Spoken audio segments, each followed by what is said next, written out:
Okay, today's daf is Kuf Yud Daled. We are going to start on the bottom of Kuf Yud Gimel, Amud Bet, about 5 lines up from the bottom.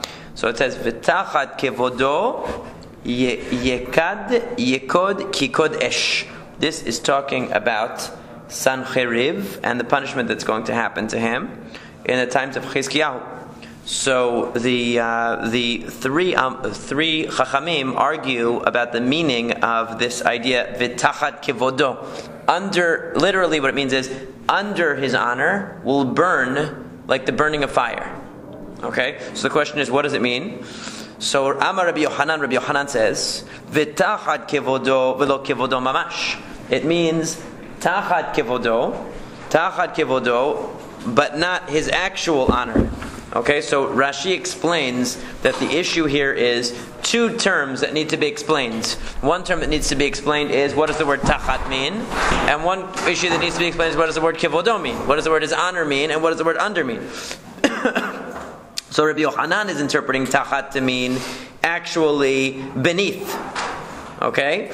And kivodo means bigadav, his garments. Because we said yesterday that what is it that gives you your sense of respect, your dignity, your kavod? It's your garments. So what does he say? Tachat kivodo means underneath the clothing, but not the clothing themselves. In other words, they were burned, but not their clothing.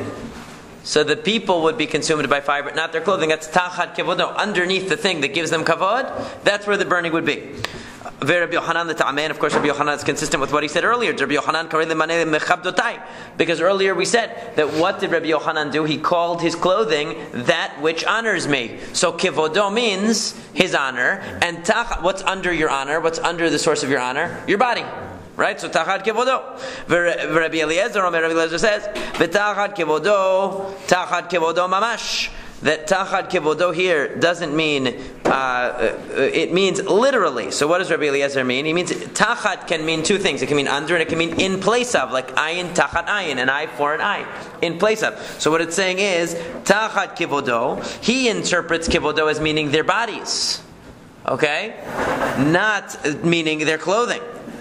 So what does it mean then? V'hachi ka'amar, Rashi says, kevodo mamash yisaref, v'tachtav ye'efer. Underneath, in other words, in place of where their kavod was, will be ashes. So actually they agree on the meaning of the pasuk. Because Rabbi Yochanan is saying, tachat kevodo, underneath their clothing will be burnt, meaning their clothes. And he's saying, in place of their kavod will be a fire. So what is in place? But he interprets their kavod as, their honor means their bodies. Meaning instead of their bodies will be burnt up ashes. So they're saying the same thing. That the bodies will be burnt but not the clothing. Just that they're saying it in 2 different ways. And then along comes Rabbi Shmuel bar Nachman, says, Amar tachat kevodo kisreifat bnei Aaron. What does it mean, tachat kevodo? So he takes one from each. He says tachat actually means under, like Rabbi Yochanan says. But kivodo, honor, means the body, not the clothing. So what's under your body? What's underneath the layer of your body? Neshama, the soul. So what does it mean? Tzerefat neshama. Just like Bnei Aharon, like Nadav and Avihu. Mal lahalan tzerefat neshama v'guf kayam, afkan tzerefat neshama v'guf kayam. In other words, just like we say about Nadav and Avihu, that they were that the fire entered them and burned them from within, but they were totally intact. Body and clothing was intact. So too, in the case of Sancheriv and his army and those who rose up against Chizkiyahu, that was what happened there. So you have the 3 opinions. The reason why this is brought here is because you have the same 3, Rabbi Yochanan, Rabbi Elazar, and Rabbi Shmuel bar Nachmani, arguing about a pasuk, just like you had in the previous pasuk yesterday regarding Ruth. So that's why these are brought here. The only reason is because of that. Now, Amar Rabbi Acha bar Abba, Rabbi Acha bar Abba says, and according to the correction on the side, it shouldn't say Rabbi Acha bar Abba, but it should say Rabbi Chia bar Abba. So let's say that's correct. Amar Rabbi Chia bar Abba, Amar Rabbi Yochanan. Rabbi Chia bar Abba said that Rabbi Yochanan says, Minayin l'shinui begadim min haTorah. As we turn to Kuf Yud Daled Amud Aleph, how do you know that changing your clothing is mandated by the Torah? What does it mean, changing your clothing? It means to say that if you're going from a less respectable activity to a more respectable activity, activity, you should change to appropriate attire. So if you're gardening, you wear one type of clothing, but when you go to Shabbat table, you don't wear your gardening clothes to the Shabbat table, I hope. If the guy who's working in the back of the kitchen is wearing dirty clothing because working in the kitchen, he doesn't serve you. The waiter doesn't serve you in the clothing from behind the, that he would be wearing cooking in the back.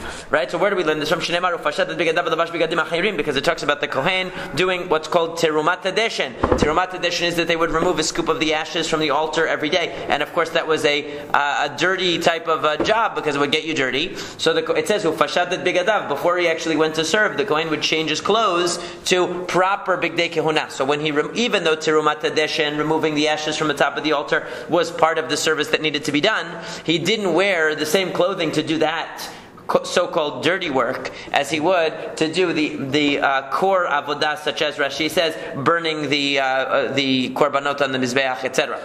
So we learn from this. V'tana devei Rabbi Yishmael, and Rabbi Yishmael's yeshiva taught limidcha Torah derech eretz. The Torah teaches you here derech eretz, proper behavior. Begadim shebishel behen kedera lerabo al yimzog behen kos lerabo. You don't wear the same clothing that you use to cook dinner for your master to serve wine to your master. In other words, you dress as fits the part. So depending on what you're doing, you have to change. So the butler, maybe when he does some work in the kitchen, whatever, he's wearing one set of clothing, but when he comes to serve in a be'ofen mechubad, as we would say, in a respectable way, he has to change. Okay, so Amar Rabbi Chaya Bar Abba, Amar Rabbi Yochanan. So again, Rabbi Chaya Bar Abba said in the name of Rabbi Yochanan, this is the same speaker again. Genayu leTalmid Chacham she'eteh b'minalim hametulaim lashuk. It is a disgrace for a Talmid Chacham, for a Torah scholar, to go out with patched shoes into the shuk. In other words, he doesn't look respectable. And Vahar Rabbi Acha Bar Hanina nafik. But what about the fact that Rabbi Achar Bar Chanina, who was certainly a Talmid Chacham, went out with patched shoes? Amar Rabbi Acha Bereider Rav Nachman, Rabbi Acha Bereider, the son of Rav Nachman, said, Betzla'el gabe tzla'eh. We're talking about somebody who doubly patched their shoes. In other words, everybody, if their shoe gets damaged, they're not going to throw it out. We're not talking about people who are Donald Trump. You fix something. If it breaks, you repair it. If something breaks, you don't just get a new one. So if you can take your shoe the first time, you have to patch your shoe. Okay. We understand you patch your shoe, but you're putting patches on top of patches already. It looks, it no longer looks respectable. So at that point, it's time to buy new shoes, as they say. What time is it when the elephant sits on your watch? It's time to get a new watch, right? So the same thing. What time is it when you start having to double up the patches on your shoes? It means it's time to get a new set of shoes. Okay. So, Amar Rabbi Chaya Bar Abba, Rabbi Yochanan, again, Rabbi Chaya Bar Abba said in the name of Rabbi Yochanan, Kol Talmid Chacham shenimtza revav al bigdo chayav mita. Any Talmid Chacham that a stain of grease is found on his shirt, chayav mita. He is liable to the death penalty. Shneimar, as it says, Kol misanai ahavu mavet. It says in Mishlei that everybody who hates wisdom loves death.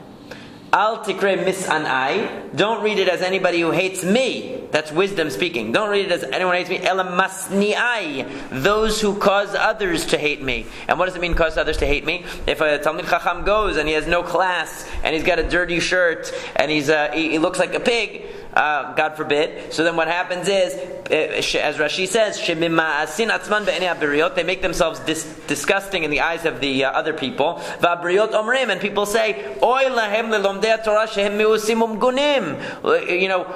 is to the people who study Torah because they're so dirty and they're so disgraceful and I don't want anything to do with them. So the person causes people to hate the Torah because they look at the example of a Talmid Chacham and he doesn't shower and he doesn't dress properly and and he's got stains all over him, and they say they're not interested. If I'm working on a project and want to rush to mincha, that's not what it's. I mean, right? You're not the Talmid Chacham of the generation. So talking about the Talmid Chacham, regular people, but also we're getting. It speaks more to that the rabbi of the shul should have the haberdasher take care of him. Exactly. Give him nice new clothing. Yeah, nice new clothing. Yeah, exactly.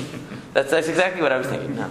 I was never into clothes, but at least to be respectable. Okay, so Al Tikre Misanai Ela Masniai. So Ravina Amar, Ravina says Ravad Itmar. It doesn't say a stain of grease, but it says a stain of Shichvat Zera. It means a stain of a seminal emission shouldn't be found on his body. Velo Plige, and they're not arguing. Habig Lima, Habil Vusha. One is talking about the outer garment, one the inner garment. In other words, if your outer garment has a stain of food on it, that's not good. If your inner garment has a stain of food on it, but you cover it over with a jacket, nobody's going to know. However, even your inner garment shouldn't have stains of bodily emission on them, because that's certainly something that's going to be distasteful and cause you to be perceived negatively in the eyes of your fellow citizens. Abba said, Amar Rabbi Yochanan, again saying this in the name of Rabbi Yochanan. What does it mean in the pasuk? Kasher halach avdi Yeshayahu arom v'yachef. It says, like my servant Yeshayahu walked arom v'yachef. He walked naked and barefoot. So what does it mean, naked and barefoot? So bebigadim b'lu'im, arom bebigadim b'lu'im, v'yachef b'minalim amatulaim. It doesn't mean that he actually walked around naked. It means that he walked around in worn out clothing, and he walked around in patched up shoes, which normally for a Talmid Chacham, if he walks around in patched up shoes and worn out clothing that are ripped and torn, we say this is a Chilul Hashem. So it's like he's walking around naked. It's like he's walking around with no shoes. He wanted to show because Hashem told him to show an example of what it's going to be like when they're suffering and all that. Yeah, a lot of the Nevi'im had to go and do all kinds of symbolic things to show the people how bad things were going to be. So that's what he did. But he doesn't mean that he actually walked around naked or walked around with no shoes. It means that he walked around in a way that for a Talmid Chacham would normally be considered naked or no shoes, which is he walked around with worn out clothing. So now we say Asal Tanan Hatam. It says in the Mishnah, and these Mishnayot are coming from Masekhet Mikvaot, and they're dealing with the problem of Chatzitza. Chatzitza is something that should be familiar to because you learned Nidan Mikvaot. Chatzitza means an interposition. A Chatzitza is something that can't be, if you want to dip in the mikveh, you can't have anything on your body, stuck to your body, that interposes between the water of the mikveh and you. Or if you're doing Tevilat Kelim, let's say you take your pots or your utensils to the mikveh, but you didn't take the sticker, the labels off of the pots. So that's not good, because that's interposing between the pot and the water. Now, in particular, it has to be something shemakpid alav, that you are particular about, huh? Yeah, that would be, you would take off your jewelry too if you go to the mikveh. So anything that you're makpid on, in other words, anything that you wouldn't normally remove if you were doing some kind of work, let's say in the garden or something like that you would normally remove, it would be an interposition, and that's why you have to take off your rings when you do Netilat Yadayim, let's say. But also, I don't have to take off my ring. If you never take it off, right? If you never take it off, then you're not doing it, right? But like, if you knead dough with the ring, the halacha also. Right. If you do dirty work, like you work, then you don't take it off, then you'd be able to wear it. But when it comes to, let's say, labels or whatever, if something is makpid alav, that you're particular about it, that you want to remove it, and you say, you know what, I'm taking this to the mikveh, I'm not going to remove it now. I'll dip it in the mikveh and later I'll remove it. But you're planning on removing it, so that's no good because you don't want it there. Right. You're just thinking, why should I clean it now? I'm going to dip it in the mikveh water and have to clean it again. I might as well take it off later. So then that means you don't want that sticker or whatever it is. So you have to remove it before you dip it in the mikveh in that case. So what it's talking about here is various items. So revav ala mardea, if you have on the saddle, the donkey saddle, you have a stain of grease. So chotzetz, that is considered to be an interposition. If that donkey saddle becomes tameh and you want to dip it in the mikveh, you wouldn't want to sit on that donkey saddle. You wouldn't want the donkey saddle to have a stain of grease on it. So therefore, it's considered something you are makpid on. You are particular about. Rabban Shimon ben Gamliel Omer, ad ki isara italki. If it's the size of an isara italki, which was a certain coin of that period, vala bigadim. And when it comes to clothing, mitzad echad eno chotzetz mishnei tzedadim chotzetz. If you have a shirt, for example, if it has a little grease stain on the outside, but it doesn't penetrate all the way through to the other side of the shirt, okay, so it's not such a big deal. But if it penetrates all the way through to the other side of the shirt, then you have to clean it and remove it before you dip this in the mikveh. So the question became, though, Rabbi Yehuda, but we're not up to that yet. So Rabbi Yehuda Omer Mishum Rabbi Yishmael Af Mitzad Echad Chotzetz. That Rabbi Yehuda said that Rabbi Yishmael said that when it comes to a shirt, even one side being dirty is a chatzitza, because even one side you would want to clean off of the garment. So now the question was raised as follows: Ba'amine Rabbi Shimon ben Lakish me Rabbi Chanina. Rabbi Shimon ben Lakish asked Rabbi Chanina, Marda'at mitzad echad u'mishnei tzedadin. In the beginning of the Mishnah, it talked about the saddle, right? So this saddle, are we on top of the donkey, right? Is that something that requires the stain to penetrate all the way through? Whatever the saddle cloth is, okay? It's obviously not a leather saddle, but we're talking about like a saddle cloth. So does it have to penetrate all the way through, or just one side? Because you said regarding a shirt right after that, according to Rabban Gamliel, or Rabban Shimon ben Gamliel, you said that it has to penetrate all the way through, to the other side. What about a saddle cloth? Does it also have to penetrate all the way through to the other side? Or is one side enough of an interposition? So Amar Lei said to him, Zolo Shamati, I didn't hear about this, but Kayotzeba Shamati, but I heard something similar. It's not as we learned in the Mishnah. Rabbi Yossi Omer, Rabbi Yossi says, Shel Bana'in mitzad echad, v'shel bur v'shnei tzedadin.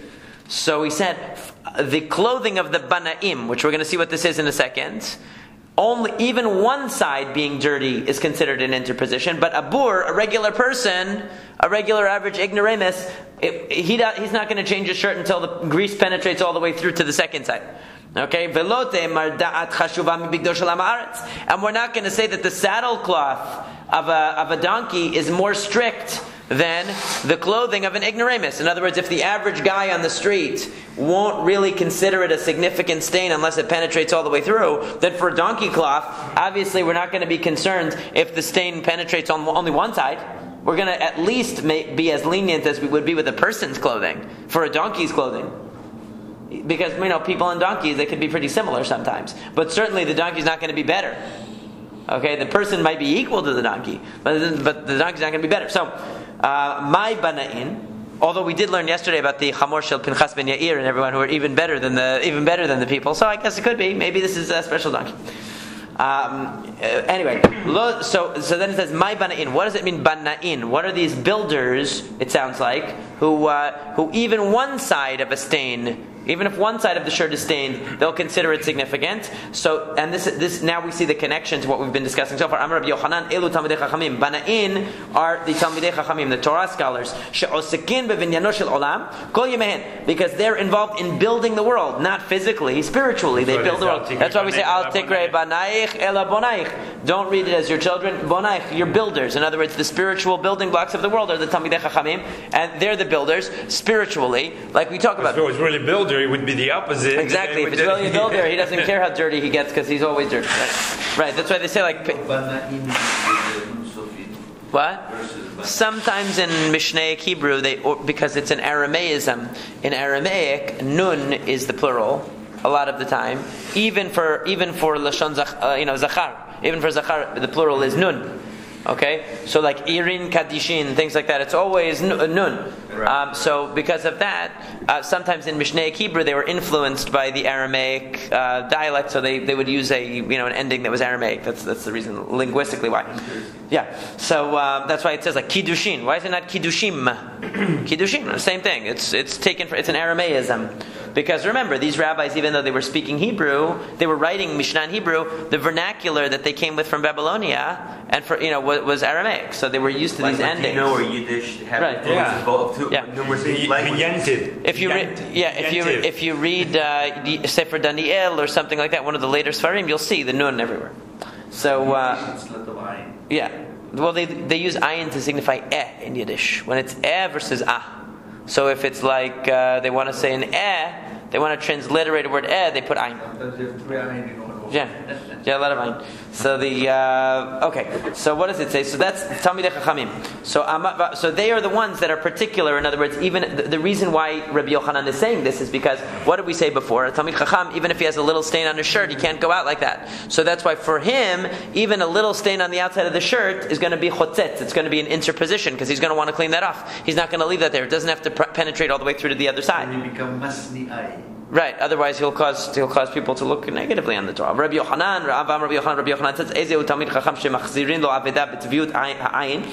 So what does it mean? What this is talking about is that normally if a person is let's say somebody loses an object, Okay? So we announce in the synagogue, oh, somebody lost a wallet with $5,000 in it. Everyone's going to be like, oh yeah, it was me. Somebody lost the keys to a Mercedes. Oh yeah, it's me. Right? So what do? Instead we say, somebody lost a wallet. Give me an indication that you know what it is. So they'll say, oh, it was a black wallet with this in it or that. They have to be able to show that it was really theirs by giving some kind of siman, giving a sign that it's really theirs. So if you say, yeah. Yeah. So whatever it is that whatever the siman is, they have to give some indication. But a Talmid Chacham, we trust him that he's going to tell the truth. So b'tzviut ayin, even if he looks at it and says, I know from looking at it that that's definitely my shirt. I can't tell you anything objective, but I know that's my shirt. So we trust him. So what level of Talmid Chacham, what level of scholar does he have to be that we give him this special right that he can claim a lost object as his, and we trust him even though he doesn't have a siman. He can't show that there's something about it that he can identify right away. So zem makpid al halukol hofcho. Anybody who's so particular that if his shirt is inside out, he'll turn it back to be correct. He's a Talmid Chacham. Why does that show that he's a Talmid Chacham? Because the Talmidei Chachamim had to be very presentable. They were concerned about looking presentable all the time. So somebody who recognizes the obligation of looking presentable to such an extent that if his shirt is reversed, he's going to take it off and fix it, so that the inner seam doesn't show, so that because if you turn it around, you'll see the inner seam, so that would show. That's considered. Clothing was reversible, that you could just turn it inside out. I don't think that some of it was. But we just learned here that Talmid Chacham was makpid on if you had a stain, it didn't go all the way through. So what would he do? You could just turn your shirt inside out. Right, but even apparently they wouldn't do that. So that's why. Right, they wouldn't do that. Right. They wouldn't do it because the other people would just turn it on. Right, and just they would show some. It would show some seam, but they didn't care. Not even a seam, I think. Right. Well, Rashi says that they had seam, but it could be. Yeah, I'm just following what Rashi says, but you could be right. I mean, it could be that just that they would turn it around. Somehow you could tell it was inside out. That's for sure. So whatever you could tell, it wasn't the most presentable, right? Yeah, that's what he says. Rabbi Yochanan says, what is the level of Talmid Chacham necessary to appoint him as a leader over the community? This is somebody who you can ask him a word of halacha in any area, and he'll be able to say it. It doesn't say he has to say it correctly, he just has to say something. No, I need you to know that. Blah. Let's he'll make it up. No, it means that he knows. Even in Masekhet Kala, so there's a lot of interpretation of what this means. So what Rashi says is, Masekhet Kala is a minor Masechet, which is not frequently studied. It's a minor Masechet. So Rashi says, Va'afilu b'Masechet Kala de la regileba inishem. It says that this person, what is the measure of a Talmid Chacham? That even a minor tractate like Masechet Kala, he knows. In other words, he doesn't just know the major ones that everybody knows. He knows even the minor ones. That's how Rashi interprets it. Tosafot brings other interpretations. The Gaonim bring other interpretations. That the Masechet Kala means the Masechet that they were studying in the Kala. The Kala was the gathering, the semi-annual gathering that they would have of all the Talmidei Chachamim, and they would focus on certain Masechet. They still have Kala in some yeshivot. They'll have like a time where people come together for like a convention, and they like a convention of rabbis, and they'll have studying together. So this comes from the Talmudic times. So in other words, so Tosafot has a different interpretation that maybe what it means is that he knows everything about. That it's saying a leniency. It's saying that even if what he knows is in the area that everybody's studying, it still shows that he knows something. But anyway, Rashi's interpretation is that what it means is he doesn't just know the major masechtot, the major areas, but he's even familiar with, and he can talk about the minor areas that people are not as familiar with. That's a sign that he's somebody who can be the leader of the community. That's the Gemara is saying. Rabbi Yochanan says, who is a Talmid Chacham who's so great that the members of his community have to support him? In other words, they have to do work for him. This is anybody who puts aside his work and his pursuits, and he takes care of Cheftei Shamayim. He takes care of mitzvot for the community and so on. But this only means that they have to take care of his basic necessities. This doesn't mean that he has to live in a mansion with 200 servants. It means that they have to make sure that he's supported because he puts aside his own concerns to take care of communal concerns. So they put aside some of their time and money to support him and enable him to do that. Amar Rabbi Yochanan said, who is a Talmid Chacham? Somebody who can be asked about a halacha in any area, and can say it. So what is the difference here? If it's to appoint him as a leader of the community, so what he's saying is, what difference does it make in identifying who is a Talmid Chacham? What are we doing?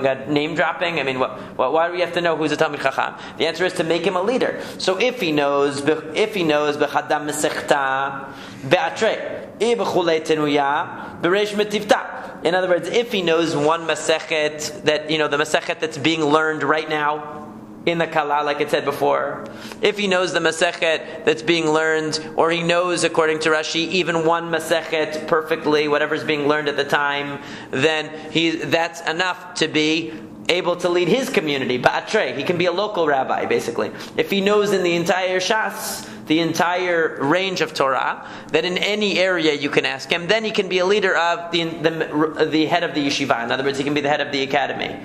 So it's like being the difference between being, let's say, a local doctor somewhere versus being, the head of the department. So one person can be, he just knows his field well enough to be able to do what he has to do. The other one knows, the entire field vastly. So what it's saying is that to be the Reish Metivtat, to be the head of the yeshiva, you have to know everything at the level that I can ask you about anything and you're going to know. You're like a posek, like somebody who's really a posek, versus somebody who in the area that they're learning, they know it thoroughly. They know it well. So that person can be a local authority. Rabbi Shimon ben Lakish is now going back to what are the Bana'in. We took a break. So Rabbi Yochanan had said that the Bana'im are the Talmidei Chachamim, and they're the ones who are concerned about even having a stain on one side of their shirt.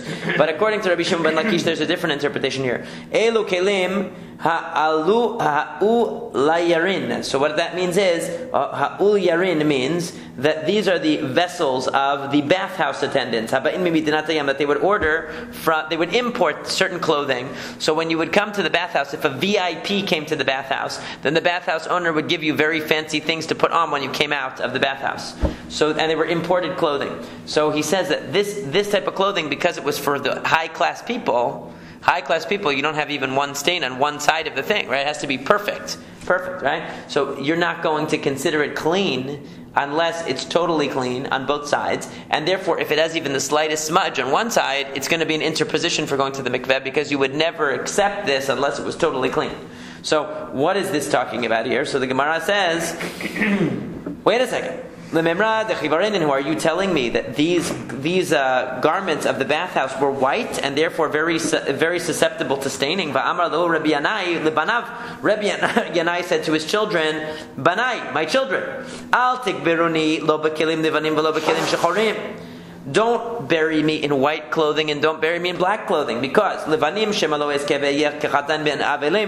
if you bury me in white clothing and I end up going to the bad place instead of the good place, I'm going to be wearing white, everyone else is going to be wearing black. In other words, I'm going to look like a chatan among mourners, because everyone else is going to be wearing black, because I end up in the downstairs, department, not in the upstairs. I don't know where I'm going, right? And on the other hand, why doesn't he want to? So why doesn't he want to be in black? Shechorim shema eskev avel ben chatanim, because maybe I'll go up to heaven and I'll be wearing black, everybody else wearing white. So don't give me white or black. So what is he going to do then?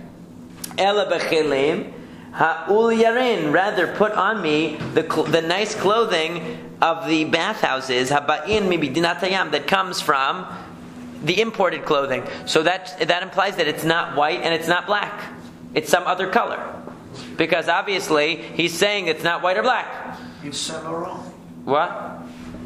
Because Yves Saint Laurent.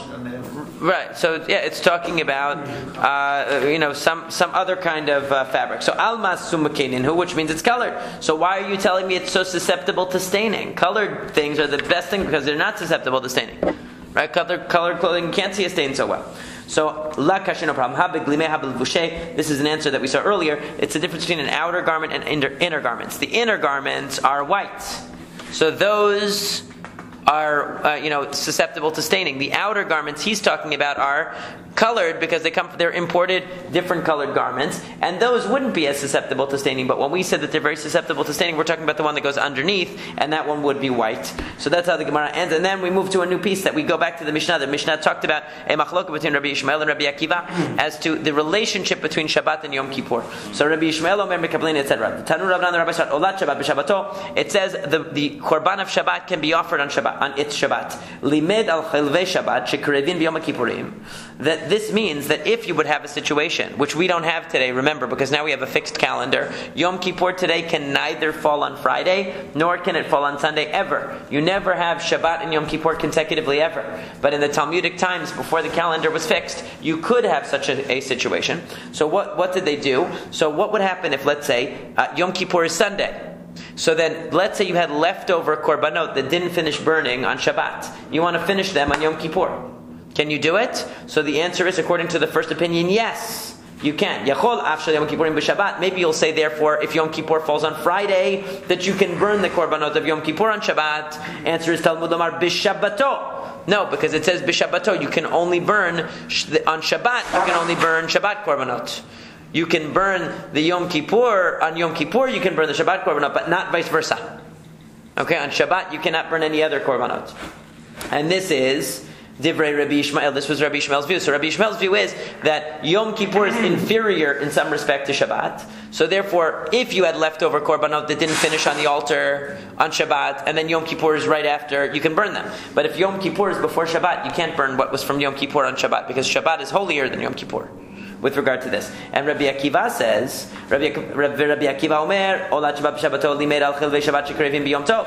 What this teaches you is not that you can burn the sacrifices of Shabbat on Yom Kippur. Actually, you can't. But on Yom Tov, you can. So let's say, for example, Pesach falls out on Sunday, Sukkot falls out on Sunday. So normally, you wouldn't bring, let's say, other korbanot that are not related to Shabbat or Yom Tov. On Yom Tov, you can't.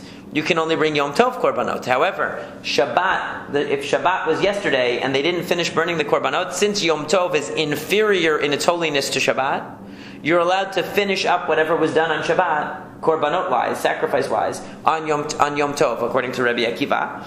So then, Yachol af b'Yom Kippurim, maybe you'll think even Yom Kippur. Talmud Lamar b'Shabbato. That's why it says b'Shabbato. So, yeah. But when will they do that? Because they didn't do korbanot at night. So if one ran into the other, right, they wouldn't be doing korbanot at night. That's right? True. So because if you had, let's say, if you had started the korban already and there were leftover things, you could do it. You could do it at night. You can continue it at night. Yeah. We also learned that concept from the fact that the korban Pesach, they had to make a special request for the people who were zavim, right, to be able to have it at a later date. Yeah. So here, what we're talking about is those. So Yom Tov is on Sunday. Korbanot didn't finish on Shabbat.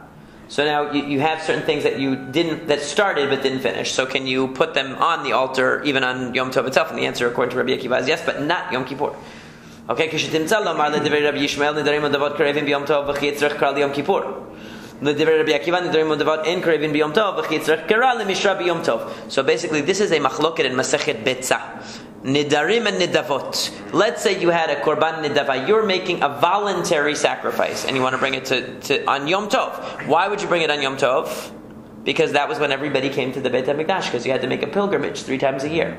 So let's say you had made some voluntary, back then, instead of giving tzedakah and money, a lot of times to the Beit HaMikdash, they would bring korbanot. That was like giving tzedakah. So what would you do? Let's say you had a few korbanot that you set aside. You're coming up to for the festival to Yerushalayim, to the Beit HaMikdash. You want to offer them, and it happens to be it's Yom Tov. So now, normally, you can only do melacha on Yom Tov if you're going to eat from it, if you're going to benefit from it. So nidarim and nidavot, you eat parts of the korban, you sacrifice it. It's a korban shalamim, let's say. So you eat part of it, or it could be a korban olah, and you don't eat part of it. Okay, so there are 2 kinds. It depends what kind of offering you're making.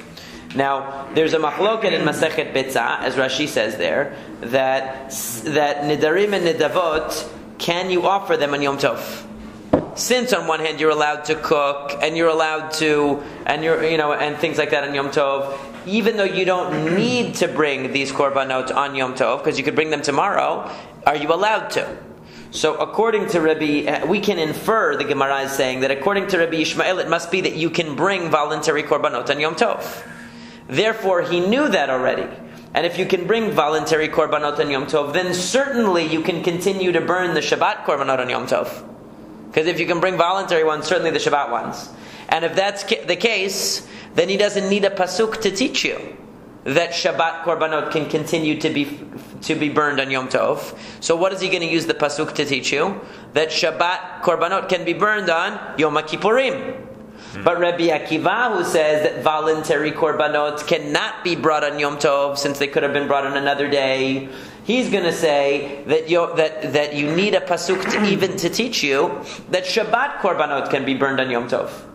So now he doesn't have a special pasuk to teach you that Shabbat korbanot can be brought on Yom Kippur. So he's going to have to say Yom Kippurim, you're not allowed to burn the leftover korbanot from Shabbat. That's how the Gemara learns it. So in other words, Shabbat korbanot burned on Yom Tov when Yom Tov is Sunday. When Yom Tov, right. In other words, so Saturday night, basically. Right. Saturday night, basically, you're going to continue to burn things that started on Shabbat. Right. So since Rabbi Akiva has to use his pasuk to teach you that, he doesn't have a pasuk to teach you that Yom Kippurim can be included.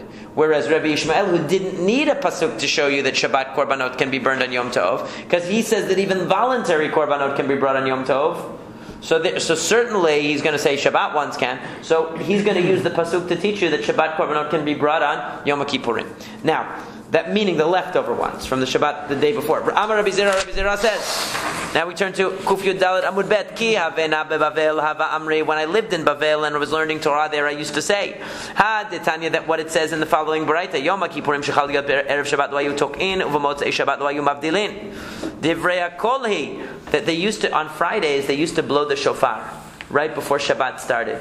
After Yom Kippur. No, we're not talking about Yom Kippur. On a regular Shabbat. No, on a regular Friday, they would blow the shofar. Before Shabbat. Yeah, before Shabbat. Announce the Shabbat. Right. They would announce the Shabbat with blowing the shofar on Erev Shabbat. But if Yom Kippur fell on Erev Shabbat, they would not blow the shofar. And normally, if you go from Shabbat into a Yom Tov, you say Havdalah at the end, right? You say bechonen, in the tefillah, not chonen adat, but you'll say like Hamavdil ben Kodesh leKodesh, right? When you go from Shabbat to Yom Tov, you say in the Yom Tov prayer Havdalah, because you're going from Shabbat to Yom Tov. But they don't do that when Yom Kippur follows Shabbat. We don't do that. In other words, what is this Braita saying? Basically, that Shabbat and Yom Kippur are basically equal. So therefore, when you go from Yom Kippur into Shabbat, you don't do anything. You don't blow the shofar to signify that Shabbat is here and that a greater stringency is coming. And when Shabbat is over and you're going into Yom Kippur, you don't do Havdalah to show that you're going to a lower Kedusha. You don't. So what Rabbi Zera is saying, that I used to think that was agreed upon by everybody. But when I came to Israel, I found Yehuda, the son of Rabbi Shimon ben Pazi, the Yativa Kama, Rabbi Akiva, that said that's only according to Rabbi Akiva, who says that Shabbat and Yom Kippurim are equal, and therefore you can't burn the korbanot of Yom Kippur on Shabbat, and vice versa. But De'i Rabbi Ishmael Kevan da Amar Chelvei Shabbat Krevin bi Yom Kippurim Litka. But according to Rabbi Ishmael, who says that the fats of the Shabbat korbanot can be brought on Yom Kippur, therefore Yom Kippur is actually a lower level of Kedusha than Shabbat. Litka, you should blow the shofar on the Friday, even though it's Yom Kippur. You should blow the shofar before Shabbat. So people will know that the fats of the korbanot of Shabbat can be brought on Yom Kippur. Now this is interesting because this is a case where that wouldn't apply. In other words, this is a case where Yom Kippur is going into Shabbat, not where Yom Kippur is following Shabbat. And yet you should blow the shofar on the Friday that's Yom Kippur to bring in Shabbat. Why? So that people will know that Yom Kippur is inferior to Shabbat. And they'll know that when Yom Kippur follows Shabbat, you can burn the korbanot from Shabbat on Yom Kippur. See that? So that's the argument that he's making. Va'amin alei, and I said to him, Ana kohanim zriz. Va'amin alei ana, and I said to him, Kohanim zrizine. Kohanim don't need a reminder. Kohanim are very meticulous about their work. they don't need to be told that the Shabbat korbanot can be burned on Yom Kippur. Why would you have to blow the shofar on a Friday that's Yom Kippur just to tell people this difference so that they know? Amar le Mar Kashisha bered Rav Chisda. Mar Kashisha, the son of Rav Chisda, said to Rav Ashi, Mi amrinan kohanim zrizinhen. Do we really say that kohanim are that particular? Ve'atnan, but we learned in the Mishnah shalosh lavdil ta'ami melacha, shalosh lavdil ben kodesh l'chol, that we would blow the shofar 3 times in order to tell the people to stop doing work, and 3 times to indicate that Shabbat had actually started. To show that Shabbat had ended, right? 3 times to stop the people from melacha, and 3 times to tell the people to end Shabbat. And where was that blowing of the shofar done? That blowing of the shofar was done in the Beit HaMikdash. So ostensibly it was done for the Kohanim. So the Kohanim don't know. Sometimes they need a reminder. So no, he answered him, no. That Kida Amar Abaye, just like Abaye said, Lishar Ama de Birushalayim. Hachanami Lishar Ama de Birushalayim. So what that means is that there's a story in Yoma, Masekhet Yoma, that Helenia Malka actually made a large, brass mirror, this big mirror, that the purpose of this mirror was that as soon as the sunlight would appear, it would shine very brightly and people would know it was the time to say the Shema. So she did that. So the Gemara asks, who was that for? It couldn't have been for the Kohanim, because actually the Kohanim read the Shema even before sunrise, because they had to start their work so early. So who was it for? The Shar Amab Yerushalayim. It was for everybody else in Yerushalayim. So too here, what was the blowing of the shofar for? Not for the Kohanim. The Kohanim don't need anybody to remind them. It was in order to remind the rest of the people in Yerushalayim. So they don't need any reminders, and therefore they don't need a reminder. You don't have to blow the shofar on a Friday that's Yom Kippur to tell people that Shabbat is holier, so that they know that when you're going from Shabbat into Yom Kippur, that you can keep burning the korbanot. We don't need that.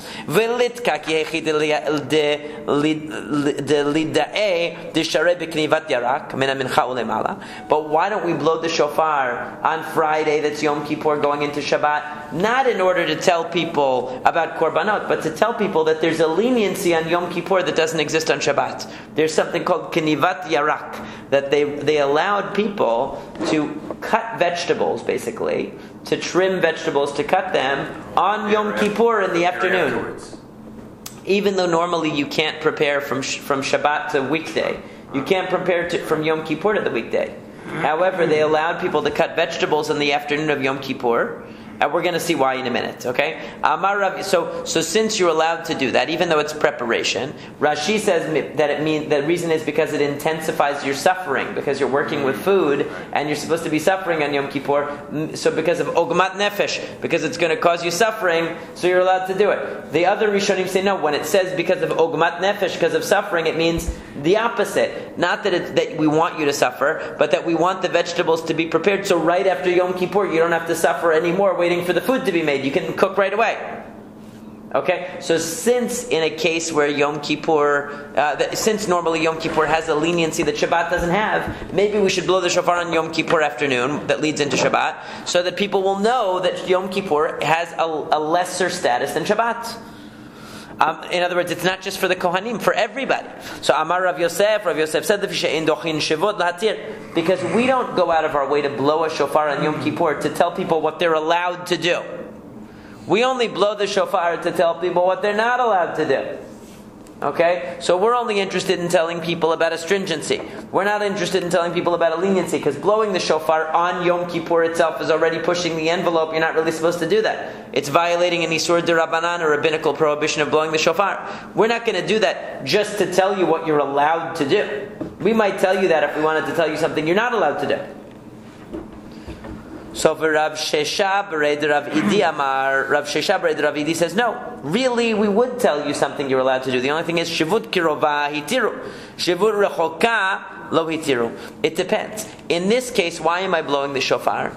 If you're blowing the shofar to tell somebody something that applies right now, so therefore you're bending the rules of Yom Kippur a little bit, but it's relevant right now, fine. But you're blowing the shofar so people will know next time something that they're allowed to do. Because actually when Yom Kippur falls on Erev Shabbat, you're not allowed to cut vegetables on that Yom Kippur, because you're not allowed to cook on Friday night anyway. So it wouldn't be relevant until next year. So you're basically blowing the shofar this year to tell people that next year you're allowed to cut vegetables on Yom Kippur. in the afternoon, and it's different than Shabbat. Why do I need to know about next year? Why are you telling me now? So it's not because it's a leniency that you're informing people of a leniency that we don't do it. It's because you're informing people of something for next year. I don't need to know about next year. So then the Gemara says, but wait, is that really true? Did they allow you to blow the shofar? In other words, did they allow you to blow the shofar to tell people something is permitted, even for something that's immediately relevant? But we learned in the Mishnah Yom Tov Erev Shabbat, when Yom Tov falls on Friday, Tokin v'lo mavdilin, they blew the shofar on Friday, even though it was Yom Tov, in order to tell people that the difference between Yom Tov and Shabbat, that they're going from a lesser sanctity to a greater sanctity. V'lo mavdilin, but you don't make havdalah when you go from Yom Tov into Shabbat, because you're going to a higher sanctity. However, Motzei Shabbat, when Yom Tov falls on Motzei Shabbat, mavdilin v'lo tokin, you don't blow the shofar on Shabbat to tell people that you're going into Yom Tov, but you do havdalah in the prayer. And also in the Kiddush, you incorporate havdalah because you're going from Shabbat into Yom Tov, you're going from higher to lower. So what is the point here? Okay, the problem is that according to you, if there was an immediate point to blowing the shofar, we would do it, even if it's a permissive point. So why don't we say that when Shabbat goes into Yom Tov, when Yom Tov is on Saturday night, we should allow them to blow the shofar on Shabbat afternoon, because you're telling people that they're allowed to do shechita, they're allowed to cook, they're allowed to slaughter animals, they're allowed to prepare food. Why don't we let them know that? Since it's an immediate need, we're going into Yom Tov, why don't you tell them? Rather, it makes more sense like Rav Yosef. Namely, that the reason why in this case we don't blow the shofar is we don't blow the shofar to tell people what they're allowed to do. We only blow the shofar to tell people what they are not allowed to do when we're going to a greater level of sanctity. Amar Rabbi Zera, Amar Rav Huna. Rabbi Zera said that Rav Huna said, V'amrei lan, some say, Amar Rabbi Abba, Amar Rav Huna, that Rabbi Abba said that Rav Huna said, Yom HaKippurim shechal liyot b'Shabbat. If Yom Kippur falls on Shabbat, asur b'knivat yarak. Now you can't cut the vegetables anymore. So what we said before, that you can cut vegetables in the afternoon of Yom Kippur, that's only when it's not a Shabbat. Because we can't violate Shabbat for that. We can only violate Yom Kippur, so to speak. Amar Rav Mana. So Rav Manas, Amar Rav. Is it Amar Rav Mana? Tana, we learned in a Braita. Minayin liyom kippurim shechal liyot b'Shabbat shasur b'knivat yarak. How do we know that when Yom Kippurim falls on Shabbat, you're not allowed to cut vegetables like you would be able to on a normal Yom Kippur? The answer is Talmud Lomar. It says Shabbaton, Shivot. It says Shabbaton. About Shabbat, it's called Shabbaton. Not. It says you have to rest. Lemai. What does that mean? If you're telling me it means don't do work on Shabbat, v'aktiv, we already know lo tasakom melacha. Ela la v'knivat yarak. What it means is shema mina, and therefore we conclude. In other words, it's telling you that even things that are not melachot, you're not supposed to do on Shabbat. You're supposed to rest even from things that are not melachot. And in this case, what does it mean? Even something that's permitted on Yom Kippur normally, an extra effort that's permitted on Yom Kippur to cut these vegetables, you're not allowed to do if it falls on Shabbat. Amar Rabbi Chiya bar Abba, Amar Rabbi Yochanan. Now, of course, Tosafot says that this is all only rabbinic. This is not literal, that the Torah is telling you can't cut vegetables on Shabbat, but you can on Yom Kippur. Because if it were actually a melacha deoraita that you can't do on Shabbat, everything that's prohibited on Shabbat is also prohibited on Yom Kippur. The idea is that cutting the vegetables would normally be rabbinically prohibited, and it's in this case we allow it on Yom Kippur because either because it intensifies your experience of Yom Kippur, or because it lessens the burden after Yom Kippur. Otherwise, people will be freaking out and worrying about how they're going to have to prepare the food from scratch as soon as Yom Kippur is over.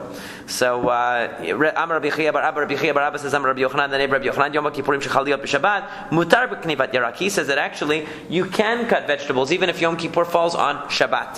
Meitive, there is an objection. Yom Kippurim shechal liyot b'Shabbat shasur b'knivat yarak. Talmud Omar Shabbaton shivot lemai ilema lemlacha v'ketiv lo tasakom melacha ela b'knivat yarak. What we read before, right?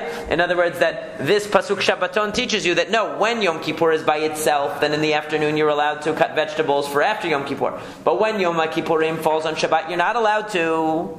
So the answer is lo le'olam lemlacha. I reject that. I said that pasuk of Shabbaton is not coming to teach you that you can't cut vegetables when Yom Kippur falls on Shabbat. It's coming to teach you, all it's telling you is that on Shabbat, when you do melacha on Shabbat, you're violating a negative commandment and a positive commandment. The negative is don't do it. The positive one is rest. In other words, the negative commandment is do not do work on Shabbat. The positive commandment is rest on Shabbat. So you're violating both. That's what the word Shabbaton means. Not to tell you that on Yom Kippur, that falls on Shabbat, you're not allowed to do this activity of cutting vegetables. You are allowed to do the activity of cutting vegetables even when Yom Kippurim falls on Shabbat. Tanya Kivatid Rabbi Yochanan, we learned the Braita in accordance with Rabbi Yochanan, and according to the Gra on the side, it should say Kivatid Rav Huna, in accordance with Rav Huna. Yom Kippurim Shechaliyot b'Shabbat, when Yom Kippurim falls on Shabbat, and we move to Kuf Tet Vav Amud Aleph, Mutar B'Knivat Yarak. You're allowed to cut vegetables even though the Yom Kippur fell on Shabbat. It doesn't matter that it's Shabbat. You're allowed to cut the vegetables. Mifatza'in ba'egozim, you can crack nuts, and umifarkesin b'rimonim, and you're allowed to cut pomegranates and to prepare them for the evening. Obviously, you're not allowed to eat them on Yom Kippur, but the point is you can prepare food. Mina mincha ulemala, from mincha time and on. Why? Because it causes you suffering. And again, according to Rashi, that means that it intensifies your inui, it intensifies your suffering on Yom Kippur because you're working with food that you can't eat. According to other Rishonim, it means that you're alleviating suffering because otherwise you'll be preoccupied with, oh my God, I need to prepare for the meal after Yom Kippur, and you're going to be thinking about that, and you're going to be stressing out. Devei Rav Yehuda Mikanvei Kirava, that those in the house of Rav Yehuda used to cut vegetables in the afternoon on Yom Kippur. Devei Rabbah Garde Kare, and the members of the household of Rabbah used to slice. What is kare? What does it have there? Cabbage. Okay. But then he saw that they started doing it earlier and earlier, and they weren't doing it in the late afternoon on Yom Kippur, but they started doing it too early. So then he said to them, he said, Ata igartami ma'arva mishmei de Rabbi Yochanan de Asir. He said, a letter came from the west, from Israel, in the name of Rabbi Yochanan, that now the rabbis have prohibited this. So Rashi says actually he was telling a white lie. Actually, it wasn't true that they really came out and prohibited it. Technically, it was permitted to cut vegetables on Yom Kippur in the afternoon, but he wanted them to stop because he saw that they were pushing it too far, they were doing it too early, and therefore he said that they had decreed against it. The Rambam brings in the Shulchan Aruch that basically the Me'ikar Adin, if Yom Kippurim falls out on a weekday, you would be allowed to cut vegetables in the afternoon. If Yom Kippurim fell out on a Shabbat, you would not be allowed to cut vegetables in the afternoon. However, the minhag today, the Rambam says, is that we don't cut vegetables or do any other food preparation in the afternoon on Yom Kippur for afterwards. Obviously, you can't cook, but we're talking about even things that are not violations of Yom Kippur, you're not allowed to do because it's considered to be, because we're concerned that people will take it too far, just as the Gemara says here. So therefore the custom became not to do it, and we say Hadran alach ve'elu kisharim, Hadran alach ve'elu kisharim, Hadran alach ve'elu kisharim, and I believe that this means we are approximately 3/4 of the way through the Masechet, and Bezrat Hashem on Shabbat we'll start Kol Kitvei, the next parak. Shabbat Shalom.